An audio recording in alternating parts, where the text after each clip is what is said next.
So good morning, assuming you're in this part of the world. Good afternoon, good evening, and some others. Today we're going to talk about, admittedly, COVID-19 is not a popular topic, at least for us. You get probably overdosed on that issue. But I do have a little bit of public health background, and you know what? I care about the folks that watch these videos. It's about health. And one of the major determinants of health for us these days is COVID-19. There was a critical issue regarding information and what we understand that's been buzzing around right now. It's the issue of the UK variant. And there's a whole lot of focus on the UK variant right now. A lot of folks are saying, headed for the hills. Oh my gosh, things are getting so much worse. We've got a new mutation out there and it's going to kill us all. The bottom line is, I don't think it is. I'm not that worried about the UK mutation. I'm not that worried about the South Africa mutation. They both may actually increase transmissibility. But usually with transmissibility, you get increasing transmissibility, you get decreasing virulence or seriousness of the problem. That's not always the case. That may not be the case here. But we don't know that yet. All evidence at this point, and it's not that strong of an evidence, is that yes, there is significant increase in transmission, but there's no significant evidence that that it's increasing the disease itself. Pardon us, this picture's probably a little bit inaccurate. This is not a good image of the COVID-19 vaccine. As most of us know, we've seen enough of it, we're sick of it now. It's got a very different looking spike protein. Before we get into that stuff about the UK variant, we're going to talk about some other things very quickly. One of our most important and favorite topics is food. It's because I came from a family that liked food, but even more so, food is really our most important determinant of health. And our business community and our government could do a lot better in terms of how we handle food. I like to not, I tend to be a wimp in terms of politics. I like to avoid it. But one place where I don't mind complaining about political issues or business issues is how we handle food. This image is from the New York Times, how the sugar industry shifted blame to fat. Well, you know what? The sugar industry could not have done that well without the complacence of the government. Why am I talking about that right now? Because what was it, James? Just this week, the new food pyramid came out, and they had consultants, they had scientists. There was no argument this time. The scientists said, we need to decrease sugar in the American diet from the current recommendation of 10% down to 6%. Did the government do it? No. So I'm not happy about that. I don't know how many Americans that's going to kill. Maybe not a lot, because maybe they won't listen. I think if they don't listen to the food pyramid, that's not a bad thing. James, any comments on that before we go to? Lots of comments on that. I think the month of January, we'll spend a lot of our time. We'll move off of COVID unless something dramatically happens, and spend a lot of time on nutrition and your health in the month of January, because that's a topic a lot of people want to discuss. And specific to this, the food pyramid, as you described, the recommendations from the U.S. Department of Agriculture came out. The American Heart Association thought they had won the argument to reduce the caloric intake from 10 to 6, but ultimately they pulled it out. And there's no doubt why they pulled it out is because the food industry, Sonny Perdue, who is the chairperson for the U.S. Department of Agriculture, he's the cabinet man. He is Purdue Foods. He was a former food man. And these guys, politicians, when they go back into their normal lives as lobbyists and executives, are going to serve on boards who will pay them millions of dollars. And they're not going to pay them millions of dollars when they had their chance to have a mode over the food industry. So it's not a cynical answer. It's a true answer that the health and the science relative to your nutrition and your health is disregarded for the special interests of food. So that won't be the topics of discussion per se, but we will talk a lot about your nutrition, your food choices, your lifestyle choices in January, and insulin resistance, diabetes, heart disease, and how you can maintain control and good health. So a little bit of an advertisement of what the month of January will look like for us. And thank you for the opportunity to stab a little bit at the government, whether it's a Republican administration or Democratic administration. It's all the same. They listen to the lobbyists more than they listen to the science and what's best for people. So again, January is going to be a big month for us. There is nothing more important to health than diet. And folks tend to say in their New Year's resolution, they develop a resolution for New Year's, and quite often that resolution has to do with diet. So we're going to have a lot of discussion about diet. James, any comment about our new relationship with an at-home lab? We're excited. I'm Aware is the company, IMAWARE, like I'm aware. It's the name of the company. They're out of Texas. And they'll be delivering at-home testing for us. You can look on their website and see, but we'll be very soon in the coming year, first of the year, we'll have some specific codes for discounts and for recognition for those who want to do testing, whether it's heart attack, heart, liver, stroke, and so forth, targets that we're looking at, or whether it's insulin resistance. So that solution's been a while working on it. We're excited. They will be coming on board, and we'll be talking more about that in the coming year. They also have food, nutrition, and other testing as well, allergies. So you can go to the website and look at it. It's a great website. It'll be a good partnership, and we're excited about that prospect. Just a quick story. I can't help but make it about how I'm Aware got its name. Yanni, who is the founder and runs I'm Aware, had a family member who had a significant health problem. He was not aware of it. The family member was not, and really regretted that. So that ended up becoming a legacy issue for Yanni. He wanted to help people become aware of what's going on with their health.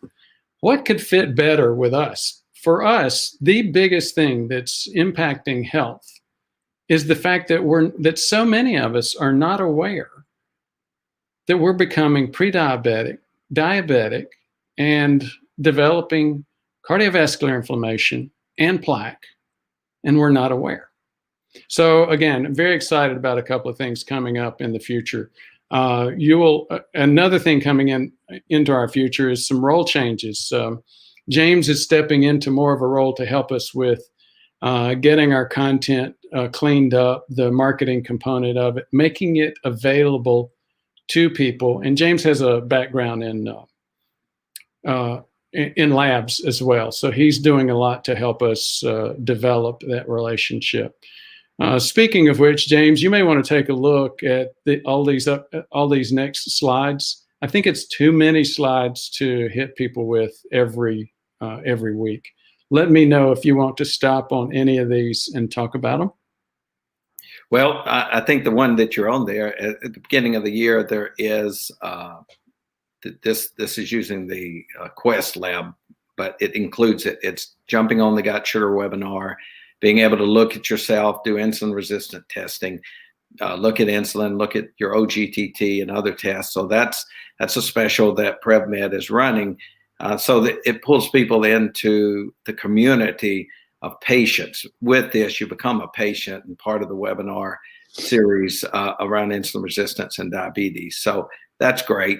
And I think people ought to consider it. They can go to the PrevMed website and see more about it, look more at it if they want. So I do think that's an important piece to start the year off by looking at your own, becoming aware of what it is that you need to address in your own good health. So as James steps into some of those roles, maybe I won't be looking down so much, looking like I'm asleep. I'll be able to set up something where I can see the images closer to the camera. I have to have something to speak from. So that's why you see me doing that. So another improvement in our technology. I still get comments with people saying, "Hey, Doc, I really wish you were holding that shaky paper up in front of the webcam." We'll go back and do some of those for old time's sake. But most people say, you know what, it gets in the way when your tech is that bad. So we're excited about making some improvements in this area. James, just jump in if you need me to stop on any of these. Very good. They can go on the website, see all of these. They're all important points to consider as becoming part of the I'm Aware in the future lab series that you're doing, but become part of the PrevMed community. Absolutely. That book is going to come out, believe it or not. I have not called Todd or John to complain again since Christmas, but I did send a couple of emails. It's a good book. Like I've said, it's all about, please be careful thinking about getting a stress test, because stress test leads to going to the cath lab, and going to the cath lab leads not only to getting a needle up your groin and a tube up to your heart, it also leads to stents and coronary artery bypass grafts. Now, those can be life-saving. Those are very, very good in certain situations, but they don't prevent heart attack and stroke. And guess what? 90% of stents and cabbages are set up and done to prevent heart attack or stroke. So 90%, we're doing 10 times too many. COVID has already slowed this down. The information coming out of leading medical journals like the New England Journal, JAMA, Lancet, all saying exactly what I've just said. 90% of these things don't work. So think twice about getting it done. Like I said, I was hoping I would at least get that book out and be able to claim some of this decrease in stenting, but it looks like it's going to be too late. We'll see. Some good information in that book. We've got podcasts, and let's get to the topic of the day. So the topic of the day is the coronavirus strain. Should we be worried? There's a new strain. It's found in the UK, or it started in the UK. There are various names, several names for it. One of the names is B117. It was first seen in September 20th in Kent, a county southeast of London. It did appear to be more contagious, and then there was argument. Was that true? Is it not? The most recent information indicates that it's true, but it's not proven conclusively yet. It's similar to another strain which has been found in South Africa, 501V2. And we'll talk about how they name these things in a minute. This picture of the virus looks a little bit more accurate. Now, while it does appear to be more transmissible, maybe not more deadly or more virulent. It has 23 mutations. That's a relatively high number, but we're going to talk about this. People think, oh, there's a new mutation. Oh my gosh, run for the hills. Well, there have been 90-something thousand variants tracked or taken, 92,000 samples taken to look for the genetic code in COVID virus alone. 12,000 of them had mutations. So viruses mutate all the time. While individual types of mutations have already been seen in plenty of other strains, this combination of 23 mutations maybe have made it a little bit more likely to spread. Scientists found changes in the spike protein. That's what allows the coronavirus to enter cells. Out of the 23 mutations, they're looking at a specific one called N501Y. That N501Y is the one to remember if you're that geeky. It talks about the amino acid asparagine replacing tyrosine, asparagine being N and tyrosine being Y, in the 501st position of that viral protein sequence. N501Y is the part of the spike that actually comes into direct contact with human cells. So it certainly makes sense. The same mutation found in the South African variant also appears to be spreading. Reasons to be worried or not? Here's the reasons to be worried. In the areas of the UK variant is spreading, it's accounting for a larger proportion of new cases. Early data shows that patients with the UK variant do have higher viral loads, and this may indicate that it's having an easier time replicating. Outside of the founder effect, and we'll talk about that a little bit later, if a strain unseats a previous founder strain, it is likely more infectious, more contagious, more transmissible. The increase in cases didn't co-occur with any overly obvious change in human behavior. Again, it could be coincidence, and it could be that maybe it's emerged at a time of year when there was increased family and social mixing, Thanksgiving, Christmas holiday period in the UK. Now, here's some reasons not to be worried. The mutation is not new. It's not unusual.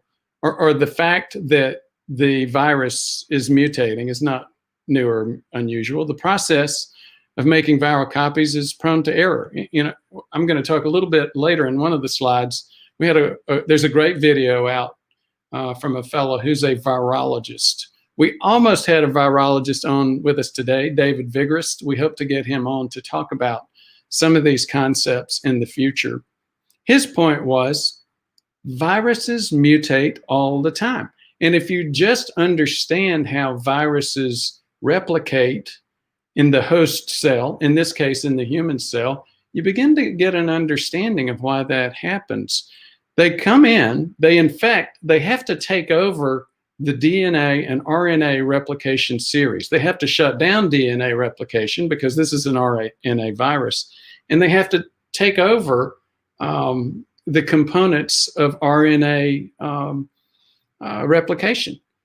This may help you with a link, connect the dots that our current virus is using a new technology called messenger RNA technology. So we're coming in with the vaccine similar to the way the virus does. But instead of creating new virulent disease-causing viruses, all the vaccine is creating is that spike protein. So now, once somebody has that vaccine, their immune system will have recognized that spike protein because the vaccine made them do it. And then when they're infected, when they get exposure to that spike protein again, when it's attached to the virus, they're going to reject it. The immune system will already have been down that path. seen that rodeo, and pushed that virus out.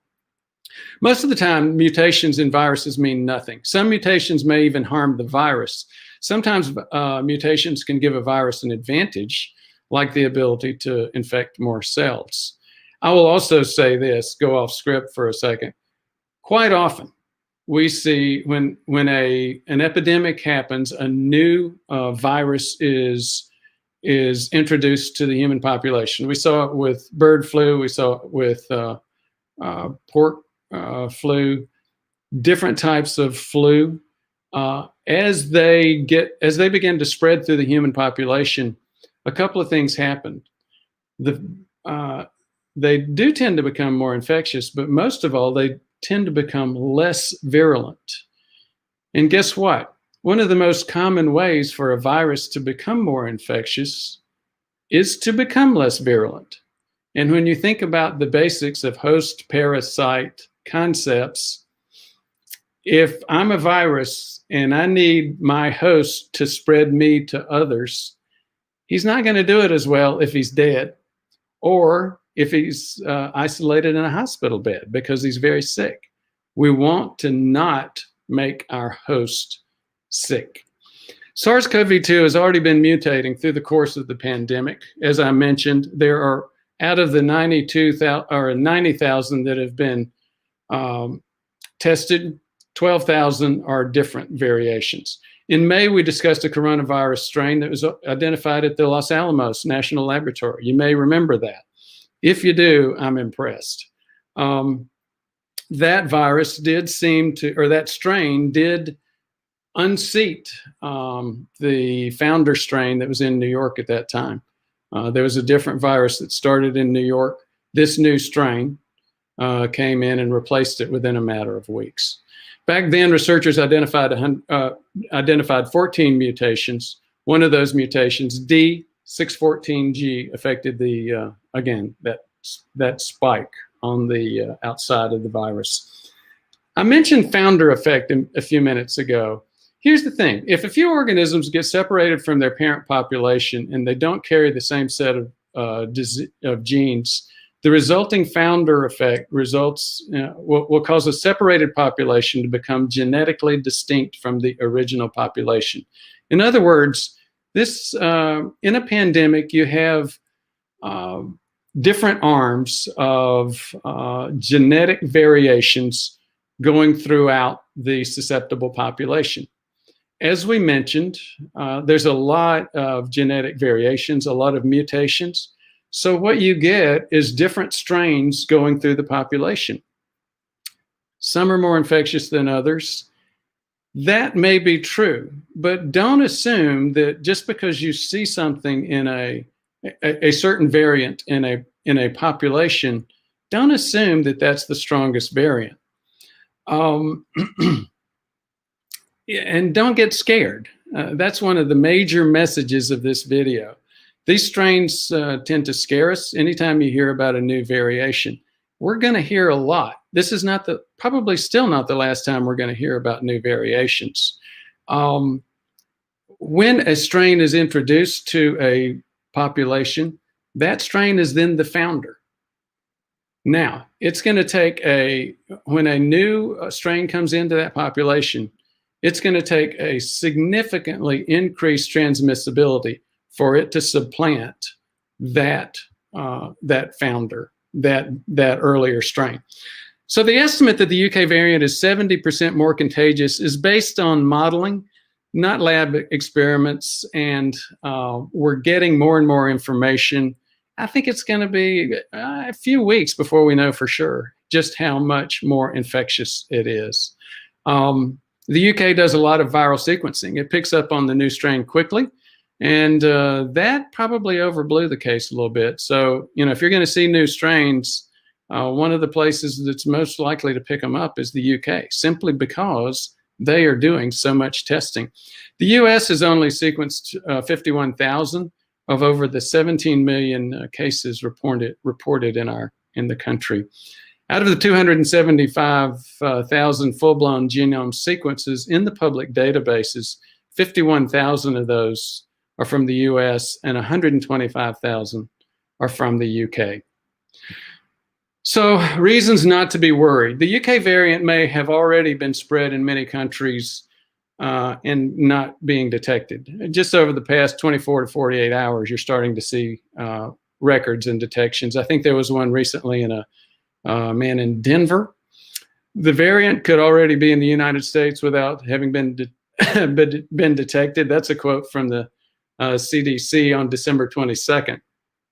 The UK variant may have arrived in the US in mid-November. Many people in the US could already have been infected. Scientists scoured genetic sequences of the coronavirus in the US to see if there was any matchup. So far, there wasn't. Again, this was as of 48 hours ago. I think that has changed at this point. Viruses often downgrade in virulence as they increase in infectiousness. That's what I said a few minutes ago. One of the best ways to become more infectious is to decrease your impact on the lifestyle of your host. How this happens is simple. It's easier to transmit a virus if you have fewer symptoms, if you aren't in the hospital, if you haven't died, etc. So would mutations affect the performance of vaccines? Short answer, spoiler alert, probably not. It's possible that the coronavirus could someday mutate to make current vaccines ineffective.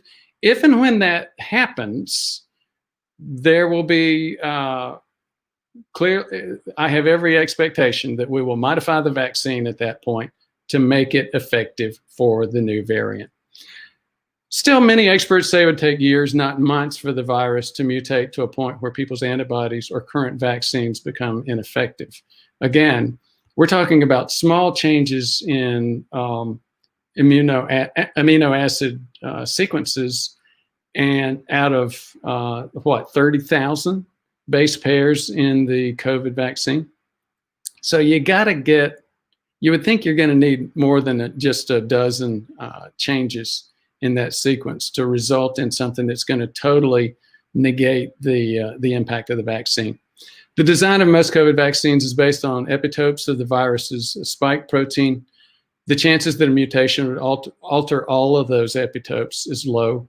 Scientists at the University of Texas Medical Branch have reported preliminary evidence that antibodies to neutralize the more common coronavirus strain also neutralize the strain with the N501Y mutation. The new COVID vaccines are equipped to adapt. For example, the Pfizer, BioNTech, and Moderna or mode RNA vaccines both use mRNA. One huge advantage of this approach is that the mRNA sequence can be altered very, very quickly. Will there be more mutations? Probably. The UK and South African variants are unlikely to be the last. It's constantly evolving like any virus in a pandemic. We should expect it to keep changing. Will new strains be more infectious? Like I said, that's the tendency that you see with most programs. The first mechanism for viruses in a new pandemic to become less virulent is that it's an epidemiological error. It's where a virus comes out, you don't know it's there. The vast majority of patients and doctors don't know to look for it. Bad things happen to people, they look for other reasons. Once they become aware of it, then we find that there are a lot of people infected that we just never knew about. So the denominator changes. That is the major reason for the first few weeks, maybe even the first few months of a virus appearing to get less lethal, less virulent. But then the biology itself tends to make it, again, more infectious, but less virulent for the reasons that we talked about. So here's the bottom line. What should we do? It's a good thing that we already know how to respond to these new variants, the same way we're responding to the pandemic. As the virus still transmits primarily through air, mask wearing, social distancing, and good indoor ventilation are as crucial as ever. Now, I know once you start talking about that, you start getting into political issues. I'm going to leave that part alone for now and just cover one other point. There was a great video by a fellow named Racaniello, Vincent Racaniello. He's a He heads the department in virology at, oh gosh, do you remember the name of the university, James? It's in New York, West Side. I'm blanking on it. Anyway, it's very, here are a few quotes from Dr. Racaniello. It's very hard to tell using epidemiology whether a virus is more infectious due to the founder effect.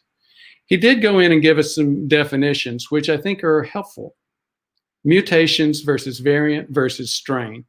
A mutation is simply a genetic change, nothing more. And it happens about every other generation of the virus. A variant is a genetic change that actually results in a different protein. And a strain is a variant that actually makes a difference. So you've got multiple mutations. Only some of those result in a variant, and you really get multiple variants before you ever get a strain. And a strain means it is significantly different. Again, usually either more virulent and usually more or less virulent and more or less infectious. Another quote, again, viruses mutate all the time. And this is the statistic that I mentioned a couple of times. 12,000 over the 90,000 that he had available at the time were variants. And when you think about how they replicate, it becomes clear why there are it's so common to see a virus mutate. Here's maybe the most important thing of this topic. Let's move on from the scary headlines. We know what we've got. We know what we need to do. Let's just do it. We're not going to have a video today. Gilbert, if you'll give us the water ball, we'll transition into Q&A.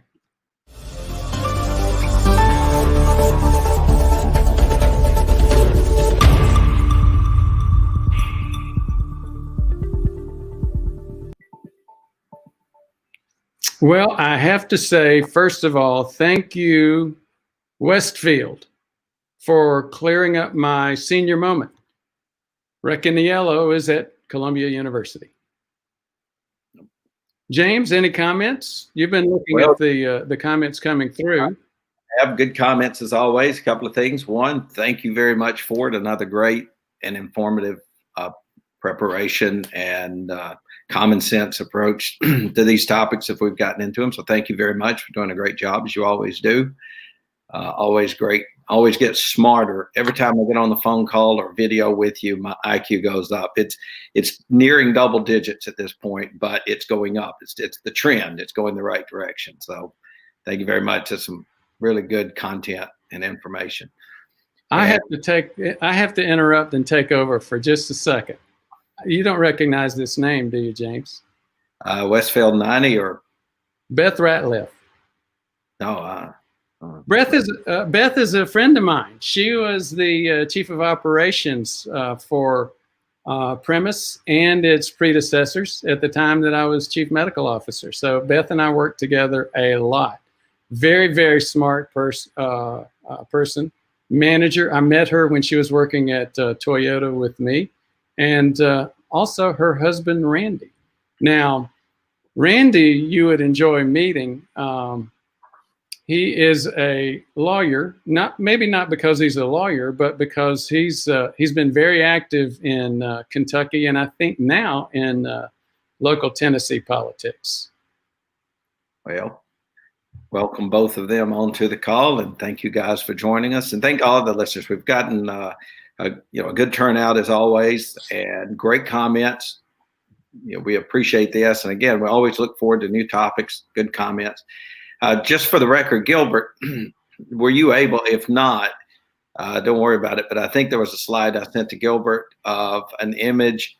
We have an uncle that I had go get the vaccine, and we were going to check in on that uncle after a week. Were you able to get that image, Gilbert, and put it on the screen to see what the post-vaccine effect was?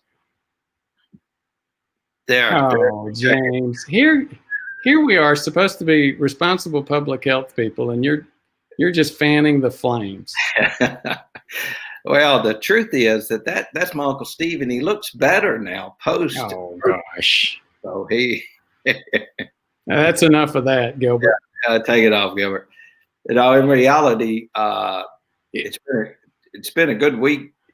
So let me play the cynical side. Start the questions off with, what my role is to challenge the question. I think this was great. So why do you think, Ford? This is a loaded question. Why do you think the headlines are what they are?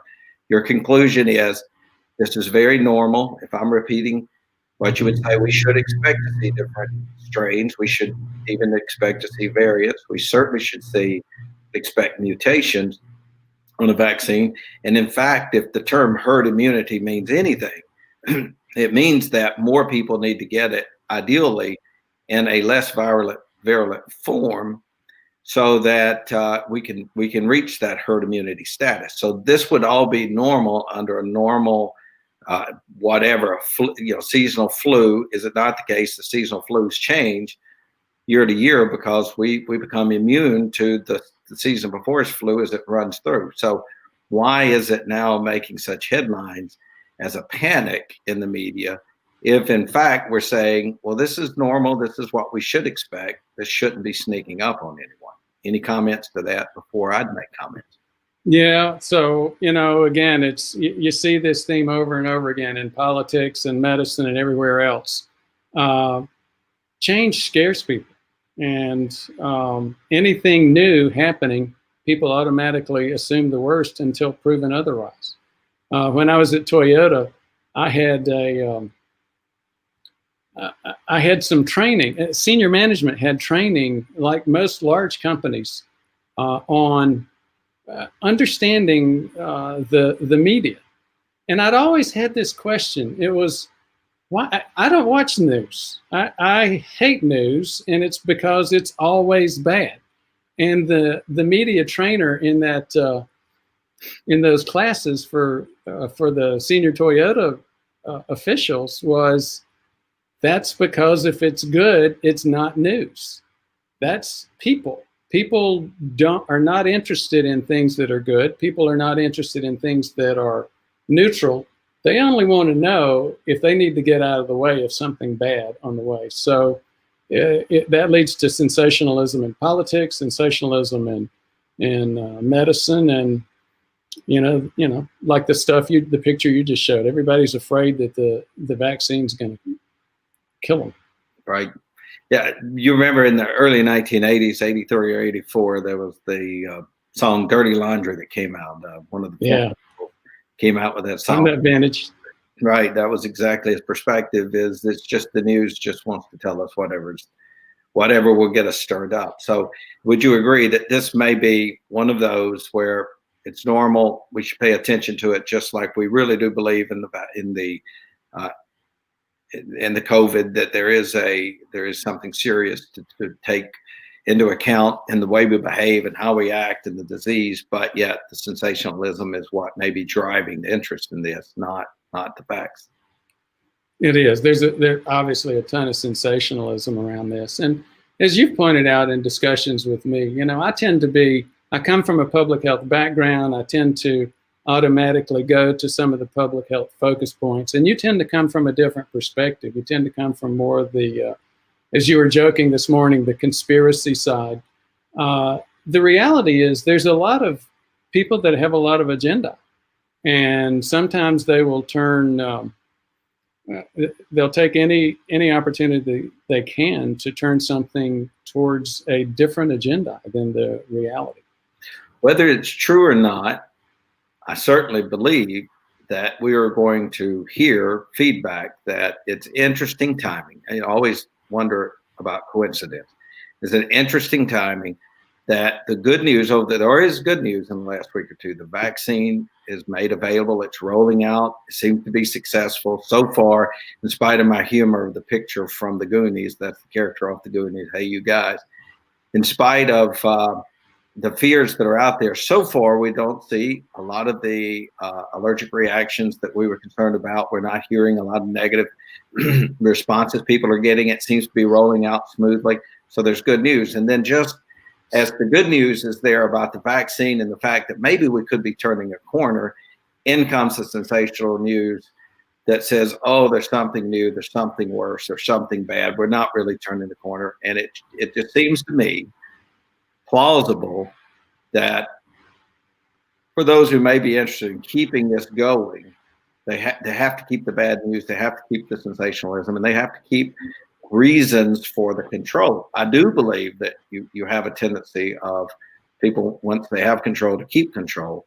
And the sensationalism may have certainly some human nature in that, is to do that. So I thought it was a great, it was really good to look at the content that you created and to feel good that this is in part of the normal process.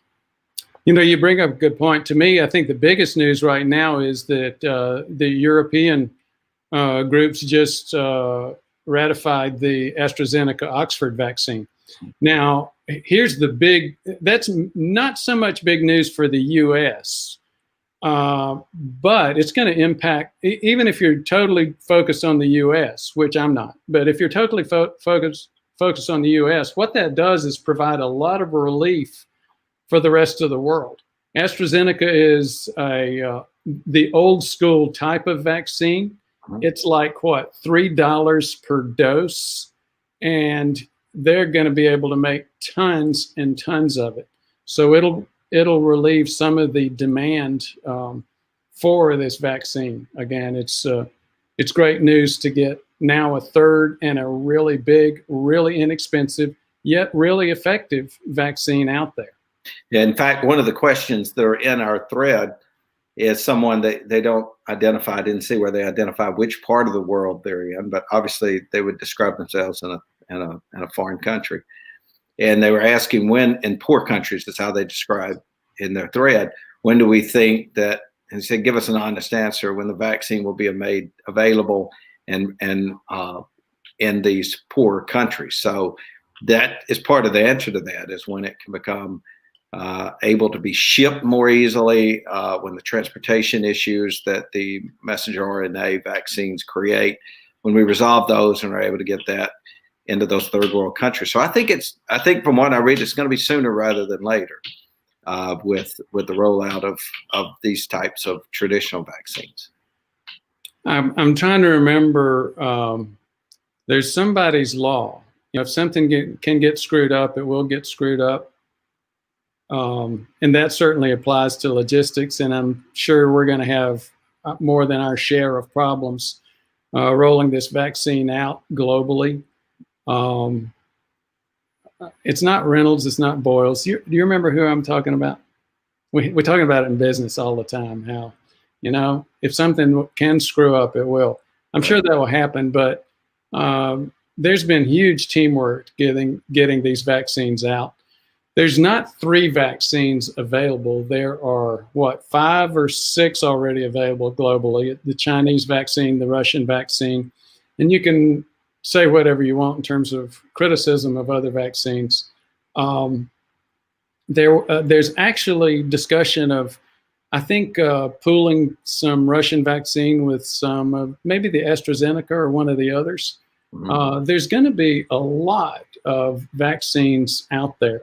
Now, to answer Mr. Bolowis's question, when will it be available for the poor countries in this world? I don't have an answer to that. James, I don't know if you're reading in that space or not. Well, only that they're good news. I think not only will it become available, but in many of these poor countries, the advantage is they do already have infrastructure set up because of the need for polio and other vaccines that, you know, we've wiped those out in places like the United States and the United Kingdom, but there are great infrastructure to build to get vaccines into some of these countries already. So I'm optimistic that, as I said, it'll be sooner rather than later. It's not like we're going to put it on an apple cart and drive it with an oxen across unbridged rivers. And so I think it'll be in the spring. My daughter works in public health in at this point in Chile, and was recently in Peru. And some of the pictures she has in one of her latest publications about food access, I mean, this was right in the middle of, what is it, Lima, Peru? The barrios there. Horse cart, dog cart kind of access to in some of the barrios. So I won't be surprised if some of these are delivered that way. Looks like we lost James. Oh, you're back. Couple of comments. Laura Rance, good morning and thanks for what you do and Happy New Year. Got a couple of New Year comments. Bart Robinson's there. This is not your Aunt Martha, is it, James? Absolutely. We have a new regular watcher, and that's my Aunt Martha. Probably won't pick up my Uncle Steve now that I've put that picture up, but Aunt Martha. So I like her comment about New Year's resolutions. I quit making them. I don't do it, so why waste brain cells creating the list? Speaking of our new star, Aunt Martha, I'll tell you a quick anecdotal story. I told you offline. So she posted a lot of the content from last week on the ivermectin. And I saw the post. It said, hey, look, here's some content about this for you people who are running to the veterinarian about ivermectin. So she didn't have an opinion. She just posted the content. And I saw her go into Facebook jail where Facebook posted started lecturing her and then sent her a notice that said, we're gonna let you know that we may move you off completely. So it's alarming. It was really interesting that it wasn't that she said everyone run out, push, tell your veterinarian that your horse needs some ivermectin and start squeezing it like goat juice. But yet they still just they're watching it that close that even neutral postings about content gets these reactions. And so it's, do with that information what you want. But it was interesting that I saw that happen this past week. It's interesting. The FANG, Facebook, Amazon, Netflix, Google, they do have their challenges because are they an editorial entity or are they a public space? And they're damned if they do, damned if they don't. The fact that we have a YouTube channel, we now have that same problem. Some channels have been shut down because people were making inappropriate comments on that channel. So that's one of the things we have to do. We have to watch the comments that are made. And sometimes you may get mad at us for deleting something, but we have to be very careful so our channel doesn't get shut down. Yeah, we need to make sure we don't post inappropriate humor characters like you just did. Yes. So people not have a sense of humor. So interesting point about I do want to make this comment about ivermectin, despite the fact that your Aunt Martha may have got shut down. It was very interesting. As you know, the underlying message on that ivermectin story last week was this: I'm a physician. I'm licensed in 40 states. I've got patients all over the world, and in those 40, I've got patients in other states too that they'll travel. Anyway, and my statement was, guys, I've reviewed this enough. It's totally legal. I'm comfortable. If somebody really wants to try ivermectin, give me a call. We'll talk about whether it makes sense for you. And I have only gotten one request to do that. And on the other hand, despite all of the great things people are saying about ivermectin, I haven't gotten a lot of calls about that. I'll tell you what I have gotten calls about, and what you're starting to see in the news. You're starting to see people doing nefarious things, breaking in line to get that vaccine that everybody's complaining about. Yeah.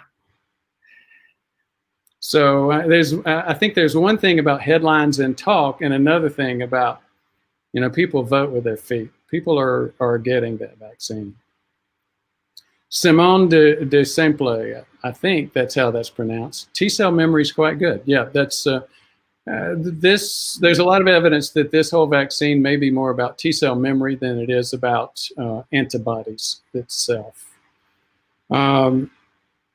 We talked about that. Ted Davis, good morning, all. Hi, Doc. Laura Rance just did labs, and an A1C was great, and so was cholesterol. Liver enzymes were ALT 267, AST 200. I've been low carb for 2 years. Can keto cause that? I'm not familiar with keto causing elevation of liver, what that's called liver function studies. There are plenty of other things that can. Statins can, but usually statins actually cause problems more with CK, creatine kinase, and some other things. It's very common to get minimal elevation of liver enzymes. It's not always a major problem, but you got to look. You got to go through the list. Felix Ontiveros. Felix has been on this channel a couple of times. He had diabetes. He had a coronary artery bypass graft. He called me one day and he said, "Doc, I've focused on my business my whole life. I decided that once I retired, I sold my business and retired, I would focus on my health. I regret that. I should have focused on it earlier." But he did, and he's made a lot of changes. Felix is very interesting and very unusual in terms of his case because he shared with us. He clearly had kidney failure going into that, or was getting very close to kidney failure. He had like stage 4, Felix? Kidney failure. Shared that on the channel. Continued to focus, dropping those carbs, improving his diet, dropping his weight, and his kidney function came back.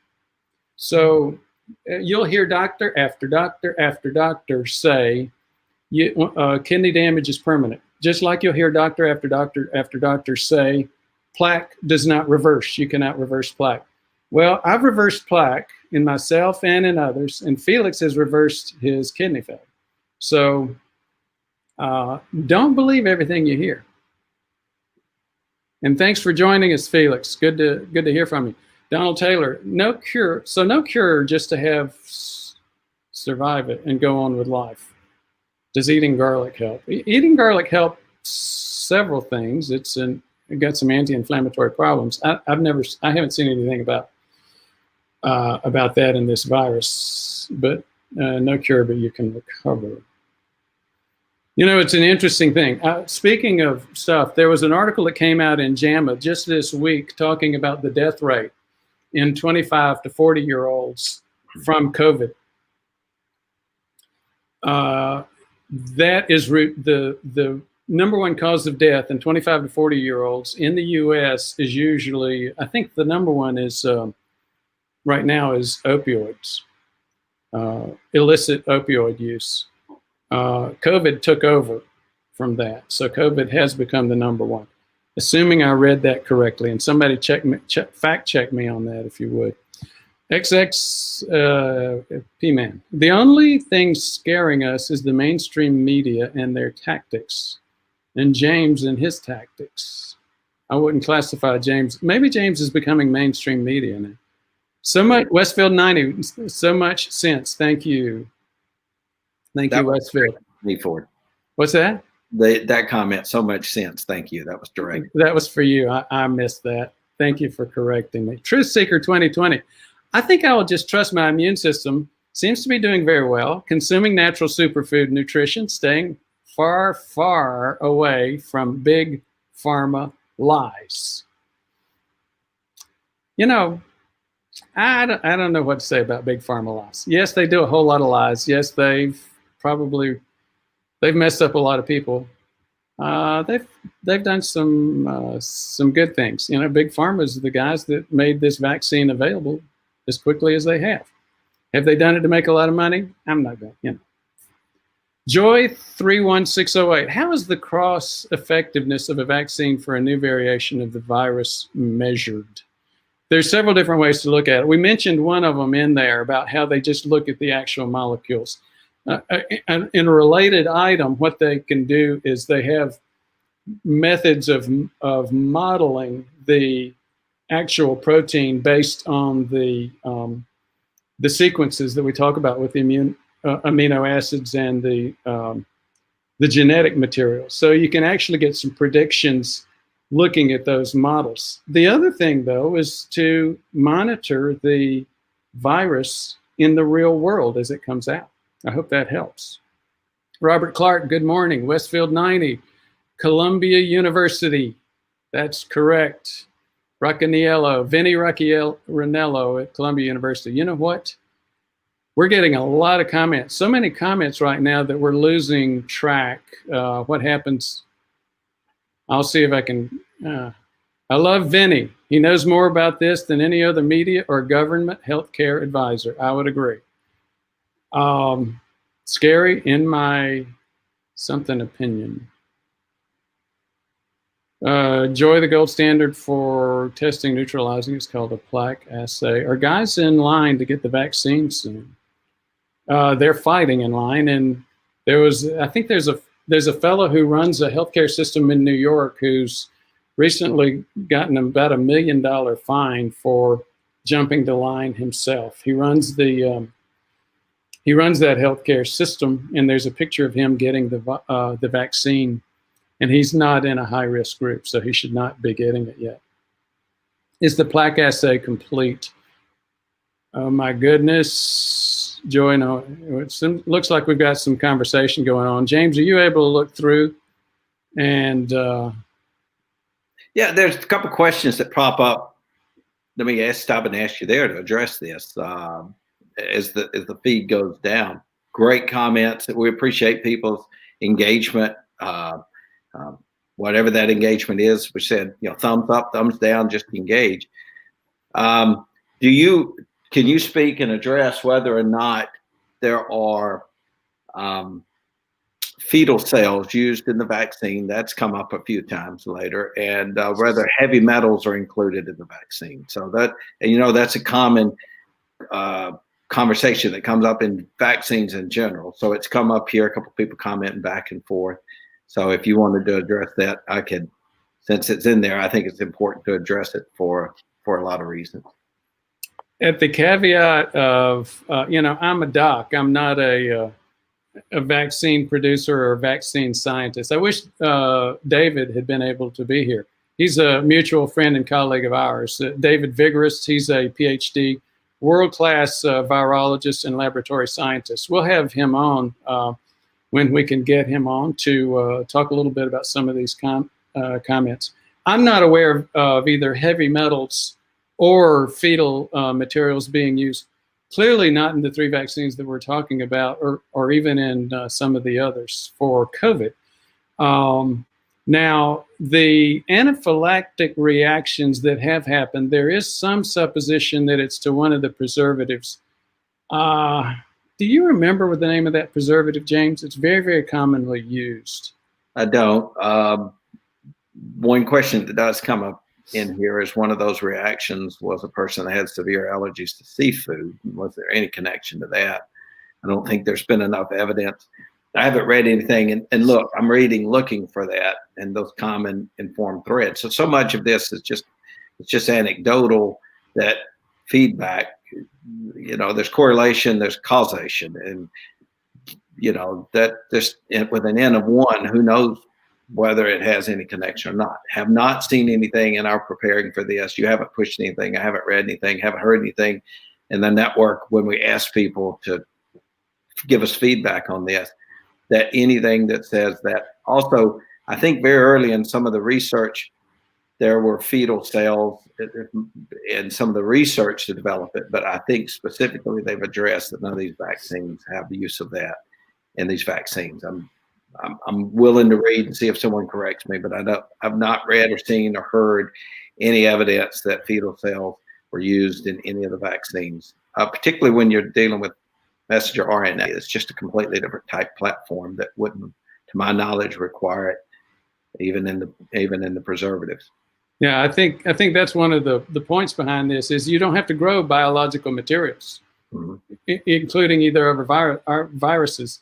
The AZ Oxford uses another virus. It uses a cold virus that does not. It causes a cold in lab models like chimpanzees, but it does not cause a cold in humans. They sort of take its genetic material out and replace it with genetic material to create that spike protein on the coronavirus, but not the stuff that causes the rest of the coronavirus. So again, it's making us, just like the flu vaccines, it's making us immune to the shell. For what it's worth, I have an immediate family member who has anaphylactic allergies. We've had him in the ER a couple of times for eating a chocolate chip cookie. That chocolate chip cookie had walnut in it, and he's allergic to tree nuts. He's going to. I have advised him to get the vaccine. I also said, by the way, make sure you carry your EpiPen with you. But again, for whatever it matters, and for those who are taking their time to watch this channel, I think, but I can assume that you are interested in my opinion. I am recommending that one of my loved ones get this vaccine, but just take his EpiPen. Any comments? Nope. Fear is rampant. I'm sorry? Makes that point later as well, that that eggs are used in the process, and that may be some of the allergic reactions. And to keep an EpiPen, if you know you have that and you're going to go get the vaccine, by all means, carry your EpiPen with you. That's just common sense. That's just fantastic, good advice. This is a good comment, Belois. Fear is rampant because we didn't pay attention to our high school biology class. We were too busy throwing spitballs and flirting, I think. When we hear mutation, we think of a virus having eyes, claws, and wings. Fear is good, but irrational fear is dangerous. I could not agree more. James, have you seen anything? Murphy's Law. Thank you, Christopher. Yep. You've heard of Murphy's Law, James? I have. And I'm sure Murphy's Law is going to, well, Murphy's Law has already impacted several things. We've, despite how quickly, I mean, we've gone from 4 years as the record breaker for developing a vaccine and getting it to market. We've broken that record by 3 years. In less than a year, we've gotten vaccine out there for a killer problem. There's still been Murphy's Law impacting that, so it will continue to do that. Thanks for the fact check. I would take ivermectin. Murphy, thanks, Felix. We should approve AZ now too. More choices will ease some fear. I would agree with that. Wisdom is not fear. James, have you gone through any of the others, or are we going to be any others we need to specifically touch on? No, just a lot of great comments. Nothing yet that, a lot of comments about the inability to roll it out in certain states like New York and others. And continued comments on just the concern that people have about taking the vaccine and the points that we keep making. And we are exposed. One of the funnier memes I've seen on the internet was a picture of a hot dog and says, it's hard to take serious people who won't take a vaccine because they don't know what's in it, but have eaten hot dogs their whole life. So I'm not discounting people's concerns at all. I mean, they're real, but there is some reality that for most, don't take the vaccine, but eat a hot dog. Yeah, we've probably been exposed in the last year, most of us, to all types of dangers with what we've eaten, what we drink, the air we breathe. And our bodies are these wonderful created filters, instruments that does reach a tipping point someone makes, but have this ability to recover and heal and take a lot of abuse. And I think your whole point is try to limit the abuse as much as possible, do as many of the healthy things you can. But we live in a broken world, and you can't, even at doing our best, death and sickness and is just such a reality. So, don't live in fear, live with concern and live with purpose. and these things, you, even if you look at that character that I showed, I mean, you think about that, character's picture that I showed, he had a starring role in a movie. So let's not always think that the worst thing that could happen is the worst thing that can happen. He's a star. 35 years later, we're still putting pictures of him up there. Come on. You know, the worst things happen to you. I would agree. A couple of comments that I think are worth mentioning before we go. We're going to have to go. We're getting long in the tooth again, as usual. The traditional flu vaccines are grown in eggs. That's one of the reasons that a lot of people have allergic reactions, in addition to that common preservative issue. One of the reasons why they were able to make these so quickly is that they didn't have to develop rooms with thousands and thousands of cartons of eggs and grow a vaccine in those eggs. Now they're able to fast forward that. And one of the common threads, the people who do have legitimate concerns, and you know, we do take concerns serious. Ford and I humor back and forth a little bit, but a good comment that people make is build your immune system up. True. You know, do the best you can to limit your sugar, limit your bad behavior. Don't smoke. Don't overindulge in anything that is bad for your health. Exercise. Do all the things that build your immune system up naturally. And of course, you'll be able to hopefully fight off on the 99% survival rate. So that is the best and the consistent message that this channel and this company preaches every day. Do the best you can to preserve your health as best as you can. But even in those times, there are still extra steps you can take in life, you know, because sometimes the water's already run under the bridge. So there are things you have to do. But the same thing that when someone says, don't take the vaccine, build up your natural immunity. Well, build up your natural immunity as well. And by the way, if you take the vaccine, you'll also be better prepared to whatever consequences may possibly be there, from allergic reactions to some adverse reactions. So I'm certainly doing both. Absolutely. I'm doing everything I can to watch my diet and stay healthy, and taking supplements. Vitamin D3, I'm trying to keep my level 50s, 60s, 90s. As you know, I did a sneak test on I'm Aware, and my D3 came back in the 50s, I think. So I'm going to be upping my dose. But I'm not going to avoid that vaccine. I'm going to go ahead and get it as soon as I can. Explain cause. I don't get it. Has an interesting comment. Evidently, you're in the Air Force. Why is it that people want to melt and call names when you question the warp speed process about this vaccine? Long-term safety reasons. It's okay to ask questions. Well, that's actually the essence of what we're doing here in the Q&A section. And this Q&A section tends to be the more popular of the sections in these presentations. That's what we're doing. You know, James is making fun of some questions. He's also taking the other side of some of the public health issues, that conspiracy side. I tend to be too milquetoast sometimes about the public health side, and too single aspect on it. And part of the idea for having James there is to have him push some of the other questions, some of the other perspectives that come out there. Thanks for bringing that up. This is a great comment. 5.1 million doses administered worldwide as of today. Did you know that?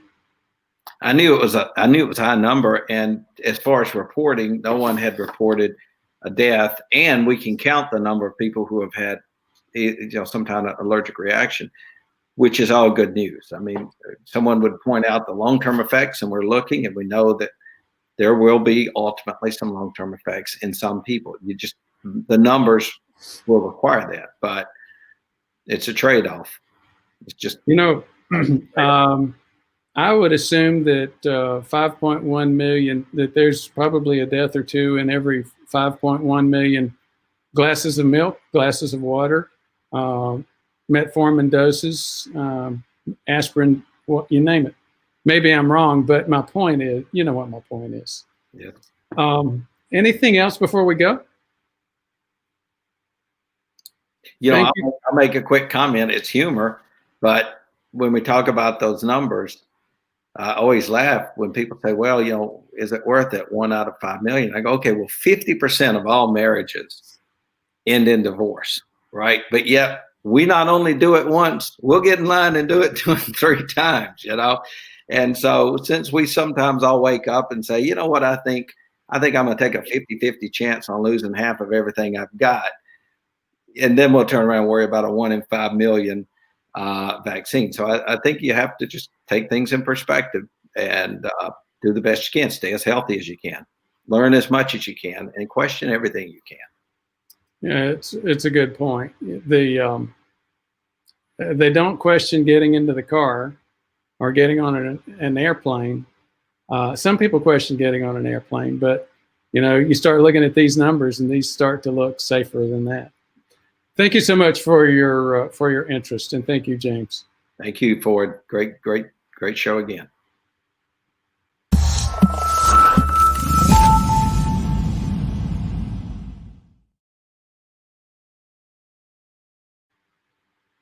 Thank you, guys. Any comments, concerns? Okay, I'm going to leave.